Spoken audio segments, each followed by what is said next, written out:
Happy New Year, everybody. I'm here to give you my first official video of not just the year, but the decade. And this is a review of AEW Dynamite, which took place in Daly's Place in Jacksonville, Florida. And this is the exact same venue that hosted Fight for the Fallen last year. And it's a good venue to have. It's a good venue to kick off the show. They've had 2 weeks off from that horrendous angle to end 2019. They have a lot to do, and I think they're really motivated to have a good show to start 2020.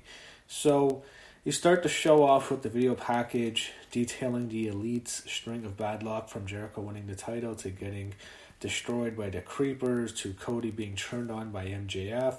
And tonight it will prove whether or not the Elite is still Elite. They got a Darby Allin video package. It went on for a while. Went on for a bit too long. They had Taz. He called him the singer of Ghost Machine. That was just strange. Excalibur thanked Taz for explaining it. And they showed Arn Anderson on the entrance stage before Cody comes out. Cody comes out, and Arn is now the head coach of the Nightmare family, a founding member of the Four Horsemen. So I just thought this was interesting. Even though he was like one of Dusty's biggest rivals. But you had Cody and Darby Allin, the first official AEW match of 2020. I believe this is the first wrestling match of 2020. Reigns and Ziggler is not count. That took place last night, but I think this is the first one, if I'm at least in mainstream wrestling, because NXT really didn't have any matches. So you had a decent matchup here. Darby Allin, somebody want to push. If I'm not mistaken, I believe didn't they have a match at this venue? It could have been this one. Oh, no, never mind. It was after at the Fyter Fest shows when they had a match. Went to no contest. I enjoyed it overall. They had a good match. These guys work really well together. Darby Allin can be a star. And his gimmick is a goth. I like him better than Jimmy Havoc. He sucks. He's like the emo. But Darby Allin's a goth. They worked well. And Cody really wanted to make him look good here. Cody's, I think, has been the best performer of AEW without question, hands down. He's had the best matches. He really works hard, and he wanted to make Allin look like a star here. And he did, but Cody got the win at the end. He won with the Schoolboy. Very good matchup here. So next, Jim Ross hands it over to Jen Decker backstage, and holy fuck, Jen Decker is fucking hot. Her in that red dress with her cleavage looking like that. Oh my God. Remember that one time when MJF just stared at her tits for an hour? Who wouldn't do that? Jen Decker is smoking hot. Some of these backstage announcers, holy fuck. Anyway, she's interviewing SCU. And they're doing a promo. I don't know. I'm not a huge fan of them. As Christopher Daniels in his 50s. Kazarian's in his 40s. Scorpio Sky's in his early 40s, late 30s maybe. And of course, Sammy Guevara pops up and he challenges Christopher Daniels to a match. Next week went on for a while. Nyla Rose comes out, and she is in a title match. It's Rio versus Nyla Rose versus Hikaru Shida versus Britt Baker, a Fatal 4-way match for the AEW Women's title. And this is a very good matchup here. This is a long match. They really wanted to go all out here. They're really putting it on the line here. They had a horrible 2 weeks. 2 weeks ago, they had a horrible show with the stuff with the Dark Order. It was fucking embarrassing. They were really motivated here with AEW. You can tell they were. And they did well. I thought the match was really good. They all worked hard. You got some spots here. You got good sequence with Britt Baker and Rio. It was a back and forth. Rio was able to get a cradle, and it was strange, like 1, 2, 3, and Britt Baker immediately kicks, so almost like Hogan Warrior, that kick out at the end, but Rio gets the win there, so she gets it. However, after the match, Nyla Rose beats down Rio. She goes after her. She wants to have a big match with her. I mean, Rio beat her for the belt in like October or whatever. It's been a while, but Nyla Rose gets her revenge here. Eventually, she sets up a table. She puts Rio on the table, and she does a second rope splash onto the champion through the table. Gets good heat here, and sets up a big match later. They throw it to Alex Marvez backstage. Marvez interviews Joey Janela, and this is funny. Okay. What happens is he's interviewed, and all of a sudden he has like this grimace on his face, and he starts holding his crotch. And as the camera pans back, it's Penelope Ford who hit him in the balls. Penelope Ford, obviously, I think a lot of people wouldn't mind having her hit you in the balls a few times. But my God, Penelope Ford is smoking hot. Her and Jen Decker, man, they got an alley. When she's with the buddy, they have some good-looking chicks. AEW has MWA. They're neck and neck. They got some smoking hot ones. But Penelope Ford, I think, might be their most attractive. Anyway, it was kind of funny. She hits him with a low blow, and all of a sudden, Kip Sabian appears backstage. They mock him. Joey Janela looks like a loser. He just gets punched in the balls by his ex. And sets up a feud, probably a match, I suppose, with Kip Sabian and Joey Janela. I hope they don't do like an intergender match at Penelope Ford and Joey Janela. They might, but I hope they don't do that. Hopefully not, though. They stayed away from that. Dark Order. Damn it. No. Dark Order, horrible promo. These are the worst fucking... They're serving a higher power. Oh no, it's a fucking Undertaker, Vince McMahon storyline from 1999, 20 years ago. And all these is fucking bullshit. The higher power. It was me all along, Austin. Oh, this is so bad. Okay. He had Joey Janela against Trent. Or Jon Moxley, not Joey Janela. Jon Moxley against Trent. What they were going to do here is it's kind of a situation where you know who's going to win. It's not necessarily a match where it's hard to really get into it. Anyway, they went to a break in the match. Eventually, what happens is Orange Cassidy jumped in the ring for a spot, leading to Trent hitting a knee strike and a spike pile driver onto Moxley for a 2 count.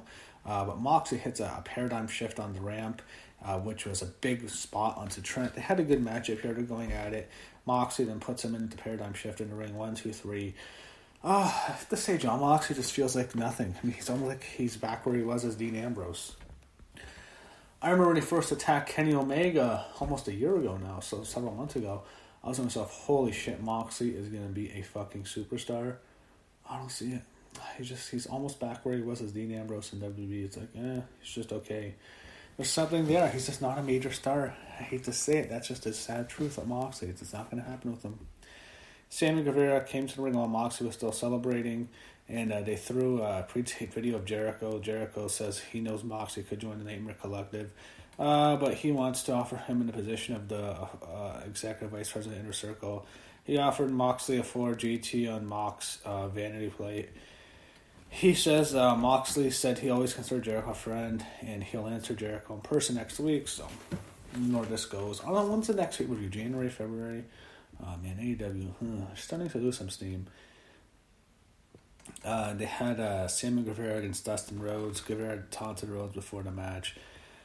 This was fine. This was a decent match. Dustin is good, but he is where you know what he's here to do. He's just here to be a trainer. Just put over young guys. He opened up a new wrestling school, so I assume this is like going to be something where AEW guys go. But this is where Dustin's going to be. He is not necessarily much else. Him and Guevara had a decent match. Guevara eventually gets the win. Okay matchup here. JR goes back to the smoking hot Jen Decker in her beautiful dress. Jesus, I love Jen Decker. She was interviewing Private Party at a bar, and all of a sudden Hangman Page was behind the bar. Private Party and Page fight with each other, and they tease like a Hangman Page heel turn. The audio in this segment was so bad. It's really bad. It feels like this is a second-rate company. I don't like saying that, but that's what I thought. This feels like a second-rate show. They have to change a lot here. I'm sorry, but that did not look good. It was a bad look for them. So we had MJF and Wardlow out. They go on for a while. They have 3 stipulations. Cody's there. Stipulation 1, they wrestle at Revolution. If Cody touches MJF before Revolution, no match. Stipulation 2, Cody has to beat Wardlow in a solid steel cage match. Stipulation 3, Cody has to get on all fours and let MJF whip him 10 times live on TNT. So I assume probably stipulation 2 wins. That's probably what we're going to get. And we'll get a cage match probably next week or so. MJF said the scars from the leather belt remind Cody that he is better than him, and he knows it. It was a good promo by him. Go back to Jen Decker. Hey, hopefully, man, it's hard. You have Jen Decker and Kathy Kelly on your TV. Which one do you want to watch more? We got both of them featured many times on AEW NXT. It's like, oh shit, here we go. Oh man. Yeah. Anyway, I'm a big fan of Jen. She interviews Jungle Boy, Marco Stunt, and Luchasaurus. I mean, Luchasaurus can be a star, even though he's been injured. Marco Stunt is horrendous. Jungle Boy, we'll see. But Marco Stunt, I hate it, man. This guy sucks. They show another I saw like 100. I swear to God, I saw like a billion promos on this show. Alex Marvez interviews Rio. Then Britt Baker interrupts her and she insults Rio for taking time off. But Britt Baker says she's been carrying the vision in her dental practice on the side while Rio pops in and out. Rio said something, then Michael Nakazawa translated. You really couldn't hear him. Some of a lot of this was pre-taped, but I mean, this is really bad. I mean, it's not. They look like a second-rate company. They had Hangman Page join commentary, and finally, it's time for the main events of the first AEW Dynamite of 2020. It's the first main event of 2020. Get Kenny Omega and the Young Bucks taking on Pac and the Lucha Bros. Hell of a way to end the show. So, the Young Bucks, I heard they quit Twitter because they couldn't take the heat from the Dark Order the Dark Order. They couldn't take the backlash from the Dark Order debacle last week. Hey guys, you guys made your careers mocking people on Twitter, trolling people on Twitter. Deal with it. Anyway, I'm not going to bash them what they did tonight. They had a great matchup. All six of these guys are great. Matt Jackson, Nick Jackson, Kenny Omega, Pac, both the Lucha Bros, Pentagon, and Phoenix. All six guys are fantastic. You had a great main event, as you would expect. Hell of a matchup here.